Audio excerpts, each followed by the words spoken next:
How's it going, Broncos? I'm Ryan Hunter. And I'm Sage Reiger, and welcome to the first CTV newscast of 2020. We're starting off with the latest on the Student Associate Senate meeting held last week. That's right, Ryan. Over $40,000 of the estimated $60,000 was allocated to programs across the campus during the first meeting of the semester. A lot of events, including grocery bag bingo, free movie night, and the school's annual Mayfay and Operation Glow events, were allocated and funded for the spring. Kristen Charles, Associate Vice President of Analytics Support and Institutional Effectiveness, also discussed the Block 3 check-in survey results for student feedback of the new block scheduling system. 977 students were emailed and invited, but only 435 took the survey, with responses ranging between 71 to 77%, responding positively to the new system. The block system, which was implemented last semester, changed from 16-week blocks with 3 to 4 classes to 7-week blocks with 2 classes, along with an extra 2-week block between. Charles also said a more extensive survey will be sent out at the end of spring semester to learn more about all faculty, staff, and student experiences with the changes implemented this year. 2 students and a professor received recognition at the National Communication Association's annual convention in Baltimore, Maryland. The NCA awarded senior Allie Kennan the Stephen A. Smith Award for her top-placing Lambda Pi Eta research paper, Victim or Survivor, Navigating Self-Concept in the Wake of Sexual Violence.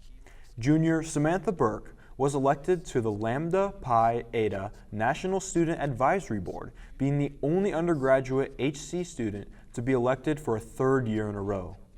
Dr. Kitty Grace, a professor of communication studies and director of forensics, was awarded the National Presidential Citation for service at the conference for co-chairing the group's anti-harassment workforce. Senior Elizabeth Hansen also traveled to the convention as part 1 of the panel discussions, helping to represent Hastings College at the annual conference. The HC Broncos women's basketball has continued their undefeated streak this season, being ranked number 2 nationally by the NAIA. On Sunday, the ladies Broncos defeated Mount Marty 82-62.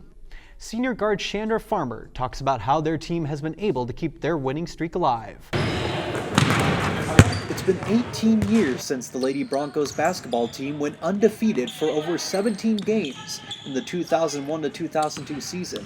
And now they've continued to make school history with a 20-win streak after defeating Mount Marty last Sunday 82-62.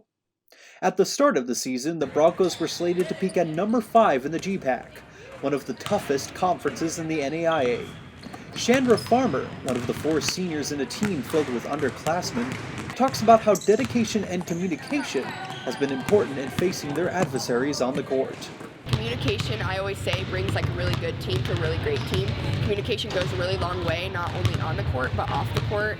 And we've just had so much buy-in from everybody, from coaches to obviously underclassmen and upperclassmen. Just like the underclassmen learning to take the lead on the court, like sophomore Allie Smith and freshman Dawson Node, Farmer began to see herself become an important asset to the team early in her collegiate career. I think going into my freshman year, I knew obviously I was going to have a big role. I came in as a starting point guard, and so I knew I was going to have a really big role to fill. And then sophomore year, I just kind of took off a little bit, and we had such a great run at the national tournament that year. She earned 2nd team All-American rank both sophomore and junior year. The Broncos, during Farmer's sophomore year, made an appearance in the quarterfinals of the NAIA National Tournament with a 26-7 record that year.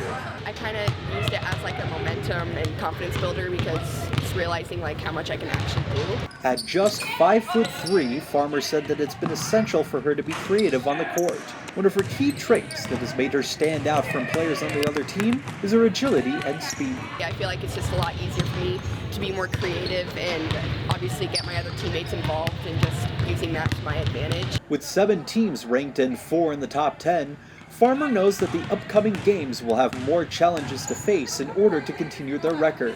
While the Broncos did defeat previously number 1 ranked Concordia on January 8th, the Broncos will have to face them again February 12th, and Farmer said that her and her teammates can't let their guard down. I definitely think now that we've kind of put ourselves in a position where we are doing really well, obviously, and can do more damage in the future, there's more of a target on our back than what we've had in the past, but I'm really not too worried about it. We've been handling ourselves really well, and I think we're ready for it. The ranked 2 ladies Broncos will be traveling to South Dakota this Wednesday to go up against ranked 12 Dakota Wesleyan at 6 p.m.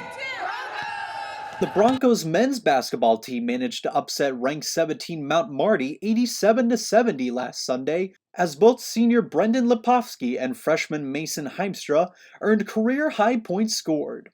HC quickly took a 13-2 at the start before the Lancers cut their lead to 3 halfway through the first half.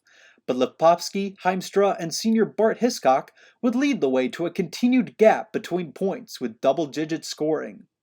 Lipovsky set a career high with 34 points and 8 of his shots being 3-pointers. Heimstra would earn 20 points for a career high, while Hiscock finished with his 9th double-double this season and 15 points. Hastings improves to 11-10 with the upset. The Broncos will also be traveling to South Dakota to take on ranked 10 Dakota Wesleyan this Wednesday at 8 p.m. Now let's take a look at some highlights from last week's track and field meet as the Broncos took part in the Scott Knisley Memorial Indoor Meet at Doane University. Sophomore Paul Plaucha took first place on the men's team in the 60-meter hurdles with a personal best of 8.24 seconds and is now currently ranked second of all time in Hastings College history. Junior Justin Villers took 2 first-place marks, both in the shot put with 16-16 meters and a weight throw toss of 1766 meters. Sophomore Cole Schmidt claimed another gold finish for the men in the long jump with a leap of 6.88 meters. On the women's team, sophomore Julia Wilson took home the gold in the 60-meter dash in just 7.78 seconds, while sophomore Daisy Maisner placed 4th in the dash. Wilson also took runner-up in the 200-meter dash with 26.38 seconds, while freshman Gabby Stump took 6th with 27.36 seconds. The women's 4x400 relay finished the day off with a second-place finish in a time of 4 minutes and 8 seconds. Senior Abby Collingham also took home the gold in the women's pole vault with a height of 3.72 meters. Hastings Track and Field will be traveling to compete at Concordia University's Polar Dog Invite this Saturday. And that's all we have for you today, and we thank you for tuning in. You can also find more news stories across campus updated every Friday at hccollegian.com. CTV News will be back Wednesday, February 5th for some of the latest news and sports happening at Hastings College. Take care.